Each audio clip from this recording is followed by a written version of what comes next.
is still growing, but I think we can get started. Anita, Stefanie, good to start already. Yeah. Perfect, lovely. Thank you so much, everyone, for joining us this morning for our webinar. Today's conversation is about a notoriously difficult issue to measure, that is how to grow impact when it comes to consultation and engagement processes. For those of you who are joining us for the first time, my name is Lora, and I am the UK country manager at GoVocal. GoVocal works with a number of local authorities, both across the UK and globally, to provide them with a digital engagement and consultation platform. We are also a social impact enterprise, and our mission is very much centered on helping local authorities to deliver more meaningful and impactful resident engagement. Of course, this is always work in progress, but as much as we can, we try to create impact by enabling authorities to make decision-making more inclusive, participatory, and responsive. As every year, we are about to publish an impact report, which is a deep dive into the industry, thanks to the insights that we are able to gather through the work that we do with various local authorities, again, in the UK and globally. It seemed appropriate to therefore center this webinar on the topic of impact, and I'm delighted to be joined by three wonderful ladies, Anita and Annie from Brighton and Hove City Council, as well as Stefanie from Wigan Council. They have kindly agreed to join us today and share their own experiences. I will let them introduce themselves in just a minute, but before we start the discussion, I just wanted to remind you all of a few housekeeping rules. First of all, we aim to keep those sessions fairly short and as practical as possible. We will therefore be together for about 30 to 40 minutes. The format of the webinar is an informal fireside type chat, and there will be plenty of time for Q&A at the end of the session. The session will be, of course, recorded, and we will share the recording of the webinar later this week or next week with all of those who registered. If you have questions, you can use the Q&A, which should be at the bottom of your screen of the Zoom window. But if you can't find it, it's okay to use the chat. I'll try to go through it towards the end of the session and find any questions that you may have posted in there. We will be waiting until the end of the discussion to do the Q&A, so don't worry if we're not answering the questions. We will get to them towards the end of the session. And then finally, if you're trying to say hello to everyone on the chat, remember that there is an option to message just the panelists or everyone. Make sure it's everyone if you do want to message the whole group of attendees. So without further ado, let me give the opportunity to our three panelists to introduce themselves. I don't know who wants to start. Maybe Annie, you're next to me on my screen if you want to go first. Of course. Hi, everyone. I'm Annie. I'm Brighton and Hove City Council's Digital Engagement and Insight Officer. My role is quite varied. I look at lots of kind of different digital avenues. My three main ones being social media and email marketing, and then our brilliant digital engagement platform, which we've called Your Voice. So if you hear Anita and I referring to it as that, that's what we've called it. I work with teams across the council to make sure that everything on our platform is kind of at the highest standards of communication, written in plain English, and that everything's kind of accessible as it should be. Anita, do you want to go next? Great, thank you. So I'm also with Brighton Hove City Council, and I'm within the policy team, and I am very much a policy geek. So sort of how does a policy geek end up sort of looking at engagement? And that's because we do always want to ensure that what we do has an impact at frontline services somewhere. So we've been supporting the organisation to look at how it does engagement, the ways it can do that, and very much supporting our officers to become confident in and think about ways they do take forward engagement of different sorts. Thanks. That's great. And Stefanie, over to you. Hi everyone, Stefanie Mcdonald from Wigan Council. My title is Policy and Strategy Manager.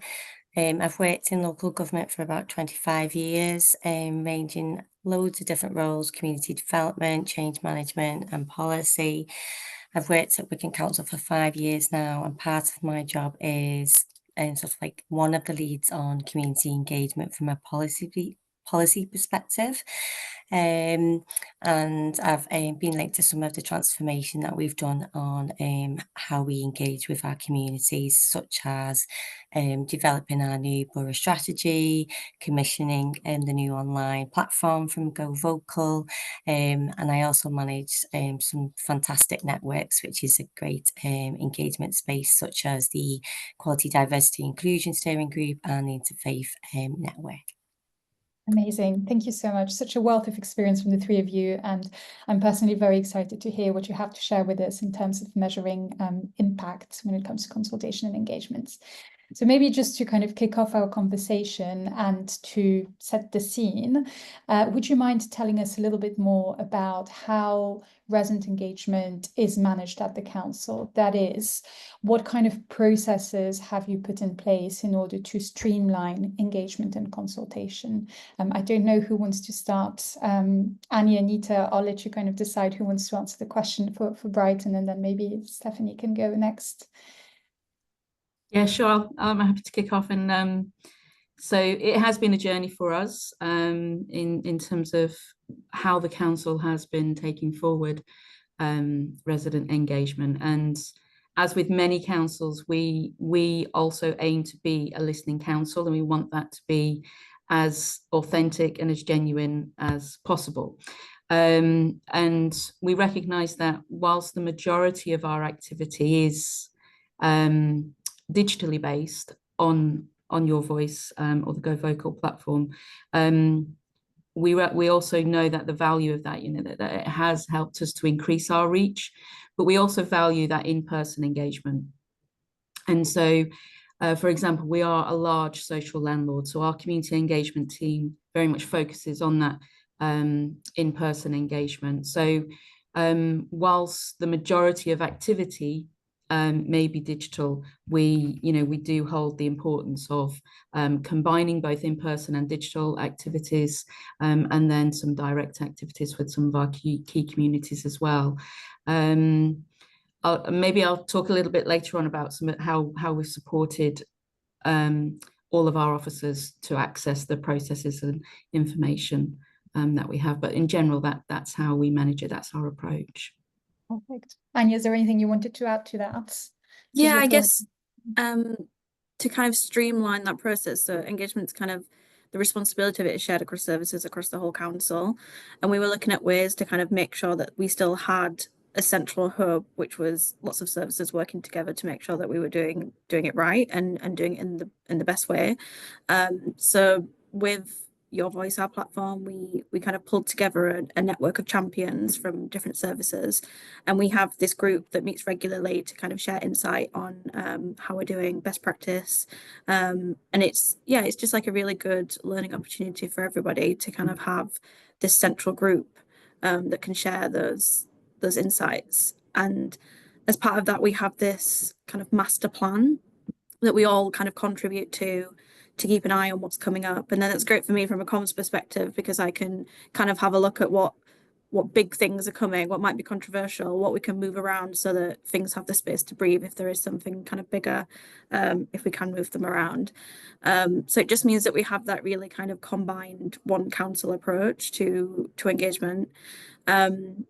And then those champions kind of work with project managers to signpost to training, best practice. And then as well as that, we publish guidance on our kind of local, internal intranet. There's guides that we've put together step by step, best practice on accessibility, how to build a project. And then we offer localized training as well. So Anita leads on that. We offer in-person and online training internally. And that's been like a really useful tool for everybody to kind of get up to scratch on what Go Vocal offers. That's quite impressive. Lots of processes in there. Yeah. Stefanie, I wonder if you're recognizing yourself in any of this, anything similar at Wigan, or do you tend to approach things completely differently? It would be interesting to hear how things sit over there. No, I definitely sort of some similarities, etc. And so as I said, I'm from Wigan Council, so I don't know who's on the call. So Wigan Council is part of the Greater Manchester Combined Authority, and we're a trailblazer areas. So that's sort of like the highest level of devolution deal, which I think was 630 million. So great exciting time for Greater Manchester and Wigan. We've just embarked on our sort of new strategy, borough strategy. So we previously had the deal, which was quite well known across the council, for its relationship between the council and its stakeholders. And we just launched our new strategic direction, which is named Progress with Unity. Although Wigan has always put an emphasis on sort of like community engagement and working with our partners, I think Progress with Unity has got a stronger key focus on collaboration and a more proactive approach. We don't have a specific team within Wigan for engagement. We have spoken to a couple of councils regarding is it an advantage to have an engagement team, but one team can't do engagement for everything. So we do have sort of like engagement embedded in everybody's role, so it's everybody's responsibility. But we do know that can sometimes cause barriers because, like today, I'm just one person in the council. I don't know everything that's going on in the council regarding community engagement. There's a new focus on it, loads of new improvements. We engage quite often with our residents, strong communities team. So we have actually pulled together what's something similar to sort of what Annie said, was we've sort of like identified key officers within the council, generally based in enabling services such as our intelligence team, comms, communities team, etc., to support officers across the council to do a consistent approach to community engagement and make sure we have meaningful engagement, really. We don't have an engagement strategy as such. We are developing a new engagement sort of guide, which is a set of key principles to raise the standard across the council. And then the key officers that I've just identified, they will help as sort of like align engagements across the council, do that consistent approach and make sure we have meaning learning because of the community members taking the time to sort of talk with us. They need to influence the decisions, kind of thing. But yeah, that's about it in Wigan. It sounds like even though you don't have a specific strategy for engagement and consultation or even a team, you kind of aim to embed that within the different teams with super users essentially, and you know, members of those teams who are able to drive that engagement and consultation across the council, which is really interesting. You kind of answered my next question, Stefanie, which was going to be whether that's okay, whether you do have that kind of strategy in place. So just wondered whether at Brighton there is a specific consultation and engagement strategy that you follow, or whether engagement and consultation is part of a wider kind of council strategy that you have. How important is it for the council? Sorry, one step. Oh no, sorry, Anita, I put it in there. Yeah, I think it's very important for Wigan. As I said, I don't think we've got no engagement strategy as such, but sort of like the principles of engagement, how we do engagement is set in with the Progress with Unity ways of working. We have 6 ways of working. For example, 1 is listening deeply, 2 is sort of like seeing the person, another 1 is knowing the place. So it's really entrenched in sort of like our overarching strategy, and that will sort of do the golden thread through everything that we do, really. And I think it's quite evident in Wigan Council that in order to sort of like make a difference to people's lives, we have to co-design at all levels to achieve the bigger strategic vision, and create those longer term outcomes that we're set out. Yeah, I think that's it. Amazing. Anita, how about what is the situation like in Brighton? Is there kind of specific strategy in place, or, you know, what's the space for community engagement and consultation in the wider council strategy? So our focus is about practice. So we have got a community engagement framework, which in a similar vein to what Stefanie has spoken about, it contains those principles and standards, because we have been at a position where practice was at different levels, and so that meant residents were experiencing engagement in an inconsistent way, and sometimes different ways to navigate and feel like how they could access getting their voice heard. So when we looked at developing a strategy, we knew that we really wanted to focus on practice, having all our staff, all our officers confident in ways to do engagement, including that earlier stuff. So it doesn't have to be about, sort of a survey or a consultation. It's like actually early ideas testing and being able to promote that. But we're very much on the early side of that journey as well. So that's why we've been heavy on the processes and the training as well, so that we can really just reach the whole organization.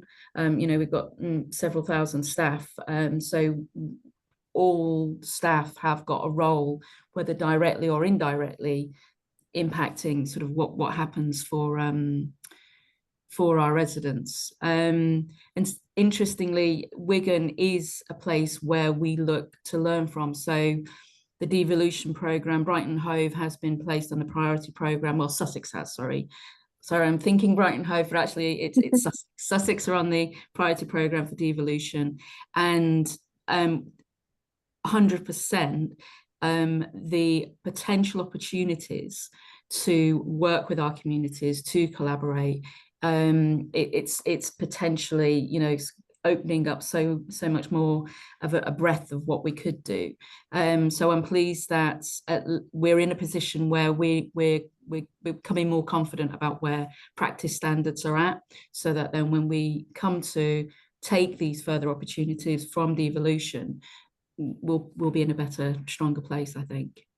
That makes sense. Annie, anything you wanted to add to that, or shall we go into the nitty-gritty of impact? I'm happy to go into nitty-gritty. Perfect, let's do it. So when we were planning the session, the way I kind of thought about it is that you can really measure impact early on in the process of engagement and consultation, in terms of who you're reaching, who you manage to engage with, and then also later in the process in terms of how that consultation and engagement actually impacts the decision-making process. So let's maybe, for the moment, focus on the early stages and reaching people in communities. What are the kind of levels of engagement that you're seeing in Brighton at the moment? And are there any communities demographics that you feel like you're struggling to engage with? It's so topic dependent on how respondent to our projects are on Your Voice. The biggest one we had recently was a school admissions one, where we were looking for opinions on changing kind of like the catchment areas for schools and pupil numbers. And it was a two-stage kind of engagement process, where we had an early engagement to kind of get initial feedback, and then the kind of formal consultation. And there was over 6,000 responses in total to both. We also did in-person engagement on that one as well, which was attended by 400 people. So it was really, really kind of busy in responses. But that was quite a specific one, which affected kind of lots of people across the whole city. Another one we did was the drugs and alcohol survey. So I guess in comparison, we had the smaller level ones. So we were asking for opinions on drugs and alcohol strategy, which had 60 responses. Changes to junction had 80 responses. These were just kind of publicised online, which does have its limitations. And then another one we did was that we got a good response to was asking for opinions on pharmacy services in the city. But that had a good response because we popped it into the windows of pharmacies across the city as a poster with a kind of QR code. So, and when I went, I was doing a bit of research for this, and I went in to have a look at how many people came to the survey from that kind of direct input, and it was 71%, which shows that kind of the QR poster worked really well on that one. I think we got more than 350 responses, so fairly good response rate. Were you surprised by the level of responses you got to those? I think so, because I guess in a similar sense, like those kind of health focused ones, the direct comparison of the drugs and alcohol strategy and then the pharmacy services, I know they affect different people, but the impact that those posters had is quite significant in terms of how many people responded to it. So yeah, I guess from the comms side of things, like looking at different avenues and how we can reach different people with kind of digital and in-person comms, I guess. Do you feel like any communities were maybe left out from the process? What is your kind of experience with is there kind of consistency across those different engagement projects regarding certain communities or audiences that you struggle to engage with a little bit more? Yeah, I guess I'll let Anita kind of go into it a little bit more, but the first thing that comes to mind is about those who are digitally excluded. But we always try to have paper copies in libraries and at the events that we do and in hubs that we have across the city. Yeah, I'll let Anita go into the nitty-gritty of the rest of it. Well, yeah, but actually, I think, whilst every officer might have a good intention to want to really have that deeper reach, digital exclusion is obviously one barrier that people face, and so officers, need to really actively consider how they're going to reduce that barrier. But the language function on Your Voice, on the Go Vocal platform, we found really useful. Although it's looking back an activity to see which languages are an activity may be translated to, it's then about us as an organisation taking that information and then applying it to our forward planning. So and similarly on our equalities data, we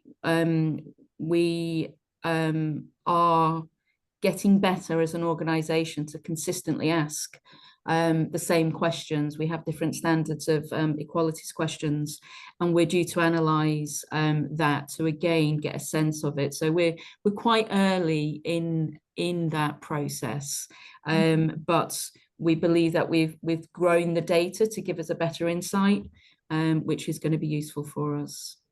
Amazing. And Stefanie, how about Wigan? What kind of levels of engagement do you see? Again, any comparisons, any similarities with what Anita and Annie just shared? Oh, I think you might be on mute. We can't hear you.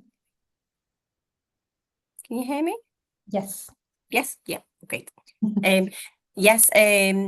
Wigan's quite a passionate borough. We have sort of like families who have got generations in the borough. They tend to sort of like stay and live here and grow up here, etc.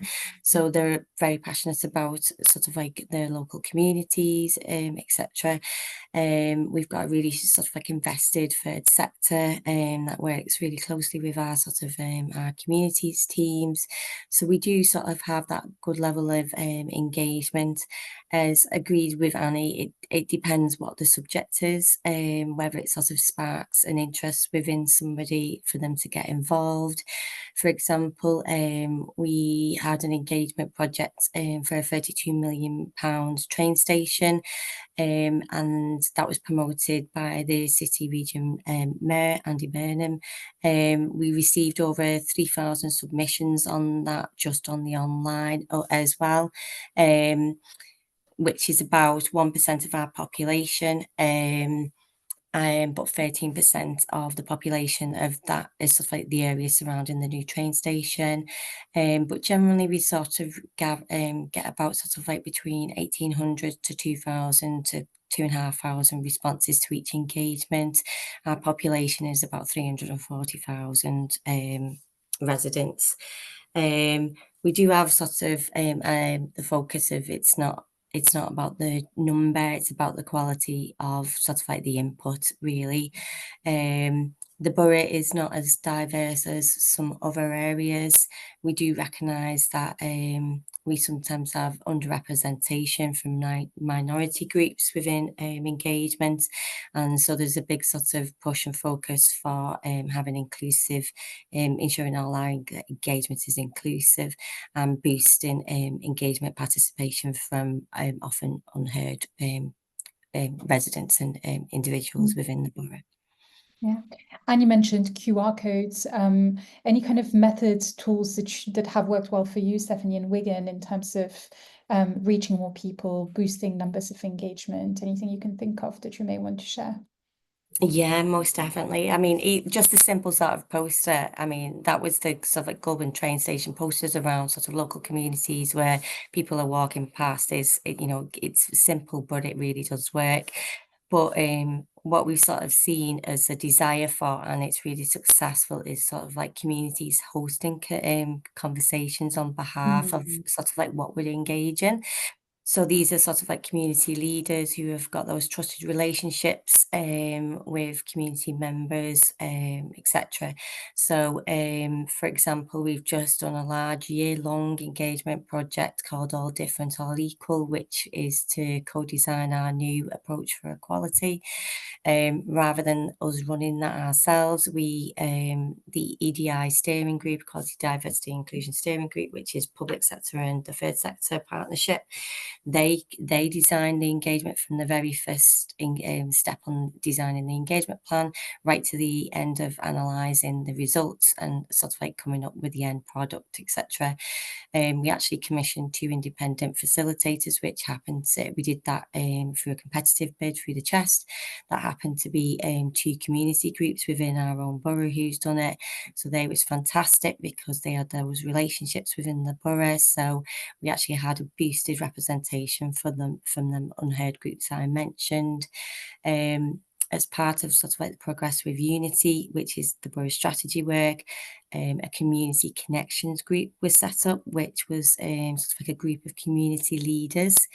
So they were set up to host community sort of conversations within the borough about that strategy.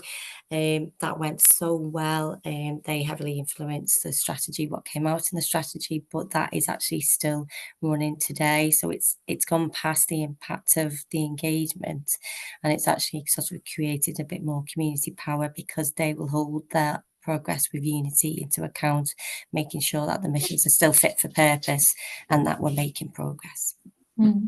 I saw Anita, you were nodding along there quite a bit. Community-led groups, is that something that you use a bit as well at Brighton, and something that you find works well in terms of, again, boosting those numbers of engagements? From my perspective, it's certainly something that we aspire to. We do it in pockets, and certainly our community engagement team with tenancy groups, they do a lot. So yeah, sort of how we widen that out, that is definitely the direction that we'd like to head towards, kind of streamlining that more. Yeah. Are there any other initiatives that you're kind of hoping to try out? Any other things that you feel you haven't explored yet and you would like to explore in order to boost those numbers of engagement? I'd like us to do much earlier, softer engagement, sort of just that ideas gathering. So you know, whether it is quick poll, whether it is ideation, and comments. We haven't, as a platform, as an organisation using the platform, we haven't yet ventured there, but we are. So I'm looking forward to see how that goes, so that it feels less processy for our residents as well. And I think that's where we will be heading to. But yeah, that'd be good for us. Moving beyond surveys. Exactly. Yeah. I had a webinar on that in the past. Yeah. We're getting there. We're a cautious bunch, but we'll keep poking. Up we go. Annie, anything you wanted to add to that, or? No. Oh, good. Perfect. Let's maybe move to the other end of impact, I guess, the other end of the engagement and consultation process, and think about how that engagement from residents can help shape the local policy making process.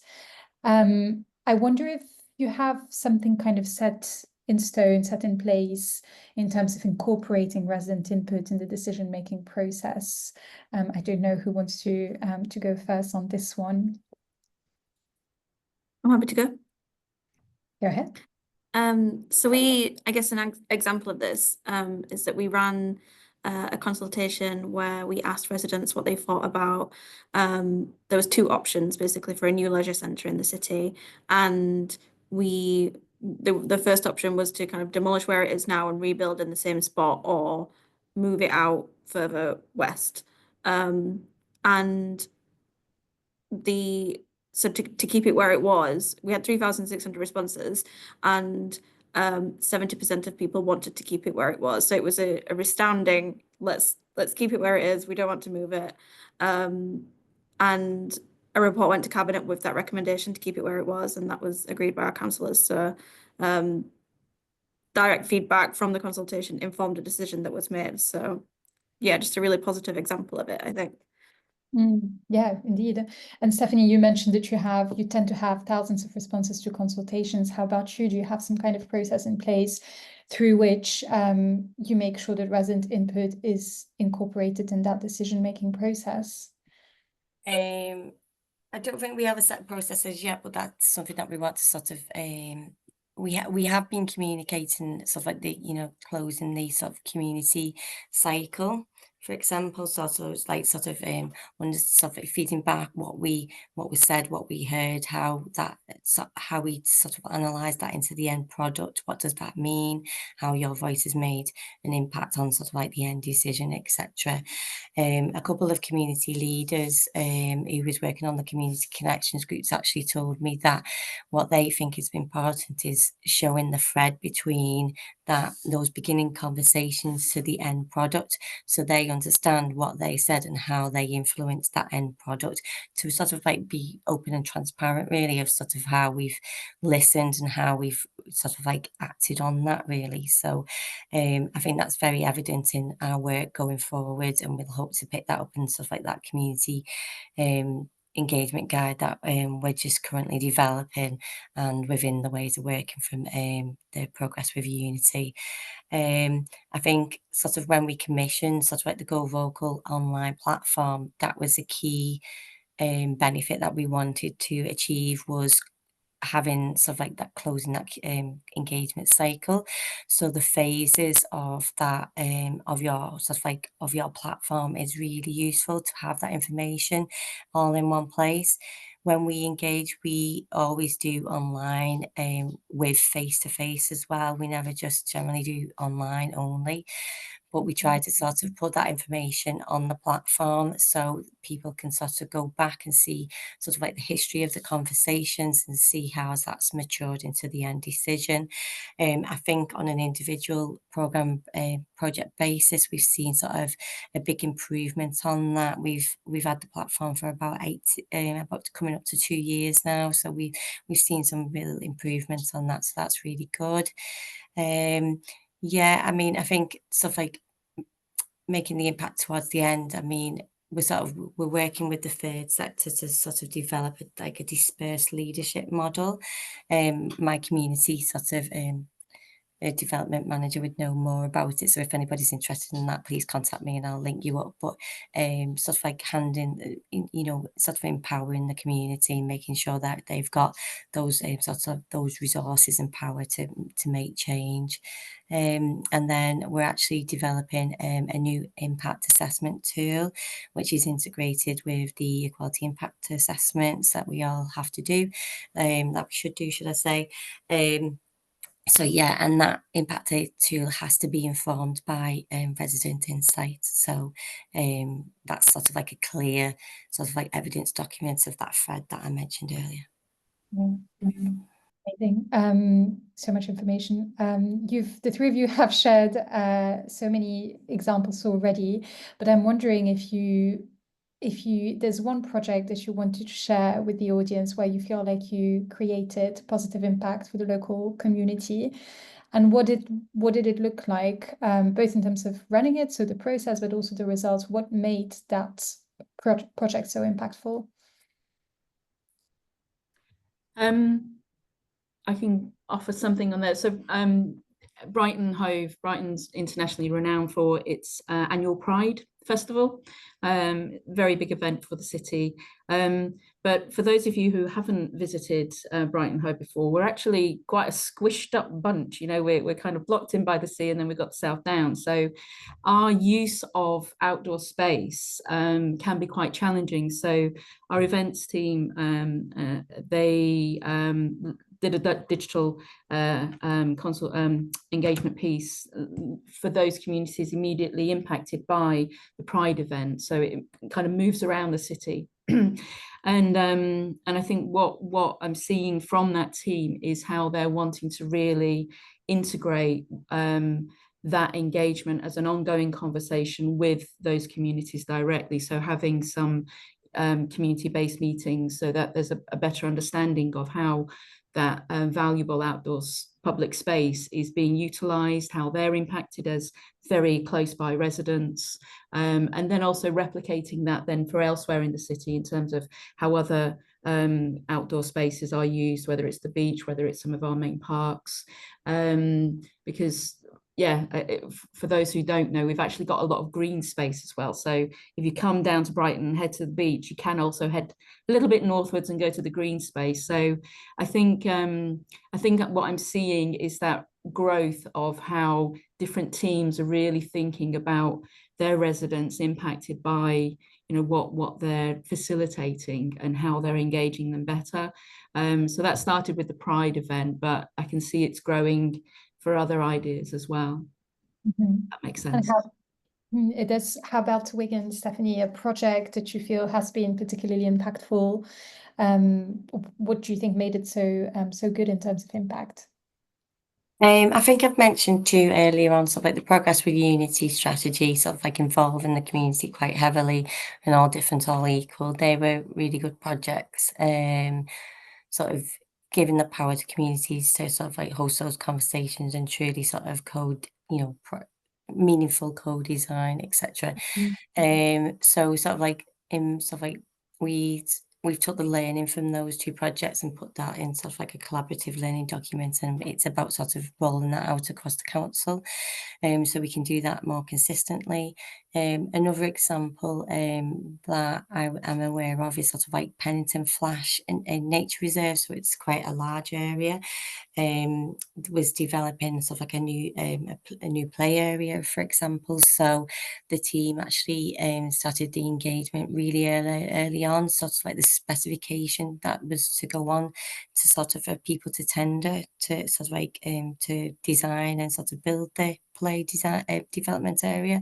So engagement started really early on, and then when the bids came in, they sort of like invited young people in to have a look at those bids and help score that and choose the preferred sort of play design and build contractor. So then when it actually went out to sort of like for sort of like final engagements on sort of like the final design, the feedback from that was really positive, really. So people really backed that, and I think that was just because we got people from day one and, you know, got them sort of like early on and sort of being able to influence that from the early stages.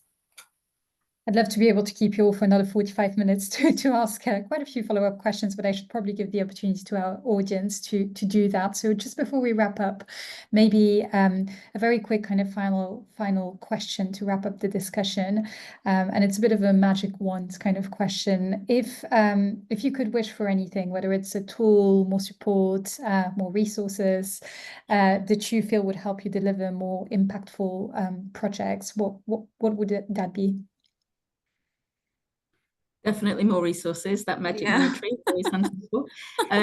But I think, you know, taking, like I said earlier, we take a lot of learning from other Devo areas and devolution areas, and Wigan being one of those examples. And if we take a smaller scale of what you spoke about, Stefanie, in terms of the community hosting the conversations, I think what I'd like to see is that, again, that earlier ideas testing, maybe with some sort of our expert users, our expert panels, and how we start to use those networks more wisely, and I think that would give us some good progress on that. So kind of start small with the ideas gathering and then opening it up wider.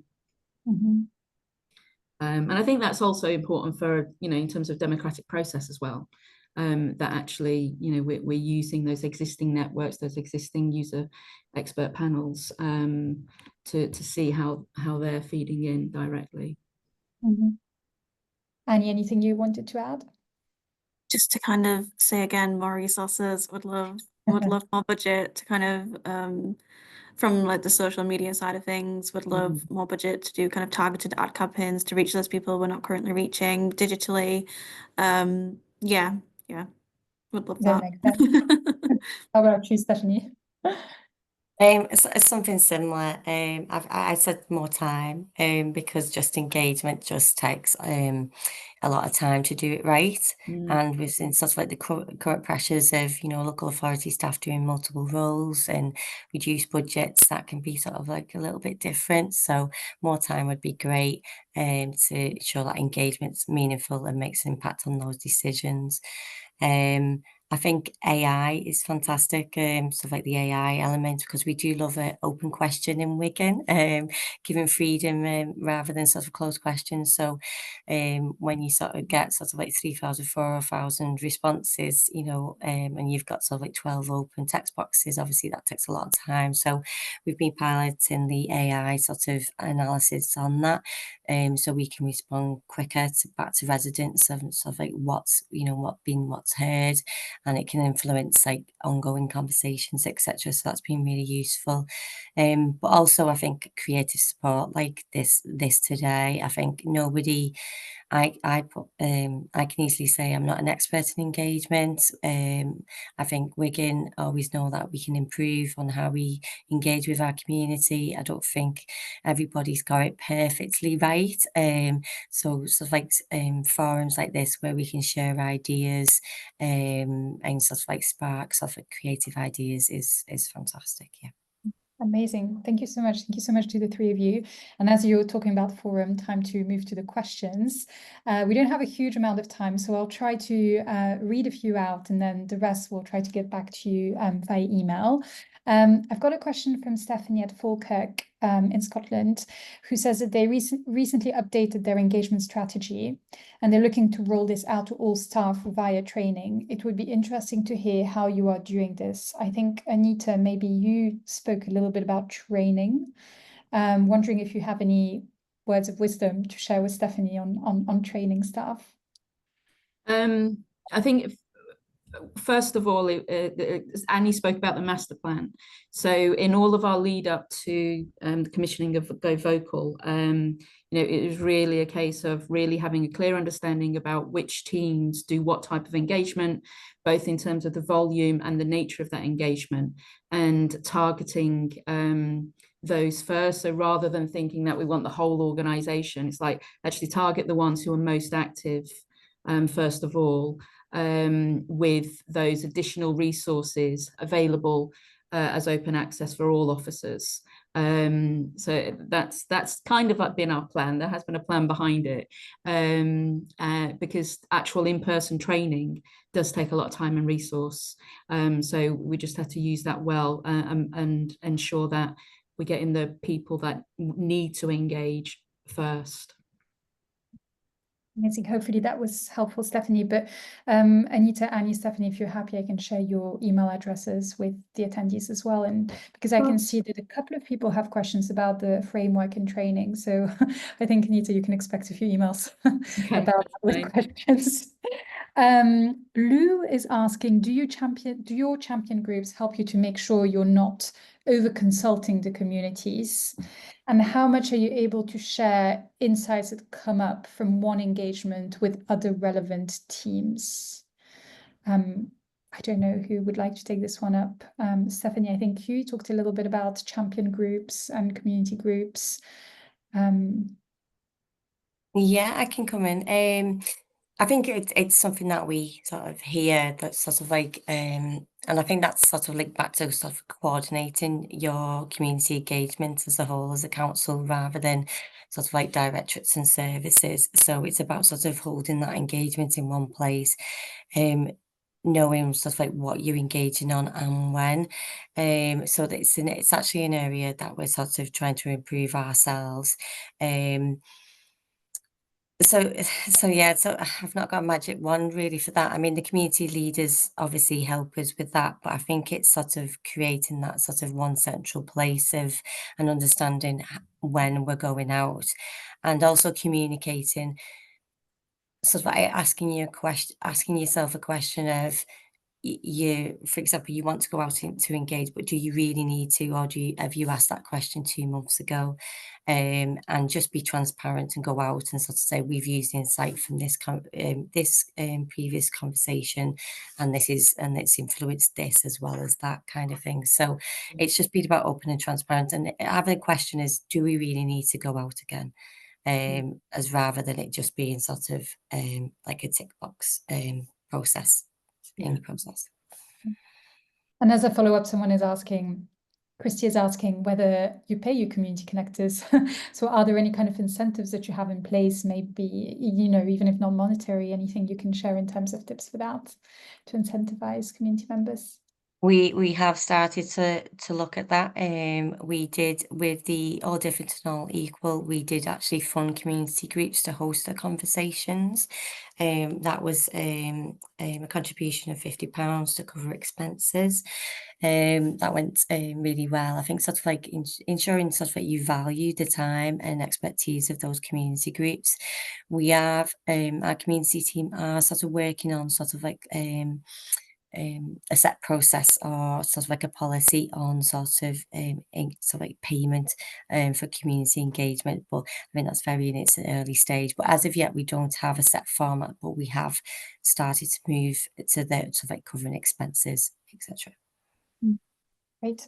Then we have Alex, who has asked about 3 or 4 questions in the chat. One of them is quite nice, I think, to wrap up the webinar. So why not try it? What were your council's engagement wins in 2024, and how were they achieved?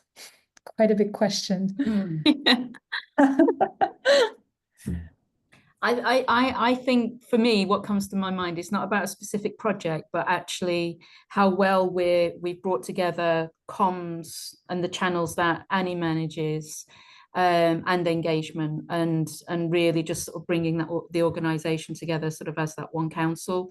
The platform has helped hugely with that, but the underpinning pillars that we've got in terms of the engagement framework, I think has been a significant win for us.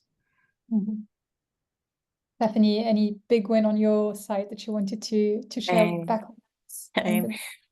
Yeah, it's just progress with Unity, sort of like that sort of new focus and putting community engagement on sort of, you know, front and center is just a key win for us, because it's getting backing from senior management team, elected members. So it's just sort of like that renewed commitment is great, and I think that's what will push true co-design and collaboration going forward. Thank you. Hopefully, Alex, that was a good answer for you there. I can see a few questions in the chat which are quite specific to the product. For example, AI services. Stefanie talked quite a bit about AI. That would be the Go Vocal AI tool. So if you do have questions, I can also see questions about the multilingual functionalities. Please do get in touch with us at Go Vocal, and we will be very happy to tell you more about those things. But I think it's probably time to wrap up. I said we would be together for 30 to 40 minutes, and we're way beyond that. So thank you so much for making some time out of your day to join us for this webinar. And a big thank you to Annie, Anita, and Stefanie for joining me during the webinar and answering all of my and the attendees' questions. So yeah, that's it from us.